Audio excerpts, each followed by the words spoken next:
Hello মিষ্টি বন্ধুরা, কেমন আছো সবাই? আশা করি প্রত্যেকে ভালো আছো। আমি তো খুব ভালো আছি। জানো, আজকে নার্সিংহোম থেকে একটু সময় নিয়ে বেরিয়ে পড়েছিলাম নিজেকে হ্যাপি রাখার জন্য। আর গিয়েছিলাম আমি মল্লিকঘাট আর ভিক্টোরিয়া। দেখো, এখন আমি হাওড়া ব্রিজ দিয়ে হাঁটছি।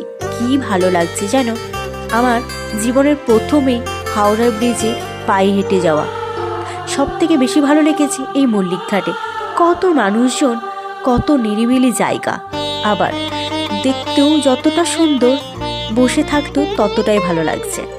চলো, আমিও কিছু ফটোশ্যুট করে নিলাম ফোন নিয়ে, কারণ ওখানে ফটোশ্যুট করতে বেশ ভালো লাগে। আর তারপরে সবশেষে চলে এসেছিলাম ভিক্টোরিয়া। সঙ্গে সঙ্গে দেখতে পেলাম সূর্যাস্ত, দারুণ লেগেছিল। চলো, আস্তে আস্তে তোমাদেরকে ভিতরে নিয়ে যাব।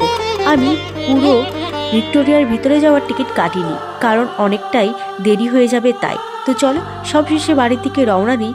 বেরানোর পথে এমন এমন একজনের সাথে দেখা হয়ে যাবে কখনোই ভাবতে পারিনি। জয় বাবা তারকনাথ, সব সময় তুমি যেন আমাকে রক্ষী করো। সকলে ভালো থাকো, সুস্থ থাকো। চলো।